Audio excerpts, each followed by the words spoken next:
చిరంజీవి గారి 150వ సినిమా ఈ మధ్యన మొదలైందని అందరికీ తెలుసు. అయితే ఆ సినిమాకి రామ్ చరణ్ ప్రొడ్యూసర్గా చేస్తున్న సంగతి చాలా తక్కువ మందికి తెలిసి ఉంటుంది కదా. ఈ మధ్యనే రామ్ చరణ్ ప్రొడక్షన్ హౌస్కి సంబంధించిన లోగో కూడా రిలీజ్ చేశారండి.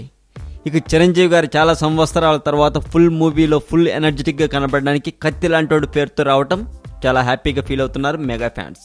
ఇక రామ్ చరణ్ గారి భార్య అయినటువంటి ఉపాసన గారు మొన్న అన్నవరం సత్యదేవునికి ప్రత్యేక పూజలు చేశారట. తన భర్త నిర్మాతగా చేస్తున్న తొలి మూవీ సక్సెస్పై ప్రార్థించిందట.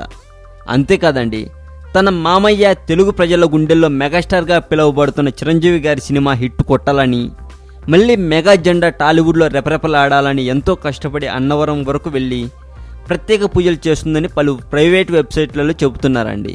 ఇదంతా చూస్తూ ఉంటే తన మామ వల్లే తనకి ఈ కష్టాలు అని అందరికీ అనిపిస్తుంది కదా. కష్టపడి అన్నవరం వెళ్ళి పూజలు చేయించటం కష్టమే కదా. అయినా ఒక్క తన కోడలు ఉపాసనే కాదండి, మెగా ఫ్యాన్స్ కూడా కష్టపడి ప్రత్యేక పూజలు చేస్తున్నారట చిరంజీవి గారి సినిమా హిట్ కొట్టాలని. ఇక పవన్ కళ్యాణ్ గారి విషయానికి వస్తే, అన్నయ్య చిరంజీవి గారి సినిమా హిట్ కొట్టాలని బయటికి అందరికీ చెప్పకపోయినప్పటికీ మనసులో మాత్రం అన్నయ్య కన్నా ఎవరు ఎక్కువ కాదు అనే ఫీలింగ్ ఉంటుందనుకోండి. ఎందుకంటే తనే సర్దార్ సినిమా ఆడియో ఫంక్షన్కి అన్నయ్య చిరంజీవి గారిని చీఫ్ గెస్ట్గా పిలుచుకున్నాను అని తన నోటి వెంటే తనే చెప్పారు కదా. మరి అదండి, చిరంజీవి గారి సినిమా హిట్ కొట్టాలని ఒక్క వాళ్ళ ఫ్యామిలీలోనే కాదు, స్టేట్ మొత్తం ప్రత్యేక పూజలు చేస్తున్నారట. మరి ఈ వీడియో మీద మీ కామెంట్ కూడా పోస్ట్ చేయవచ్చు. ఈ వీడియో మీకు నచ్చినట్లయితే లైక్ చేయండి, షేర్ చేయండి.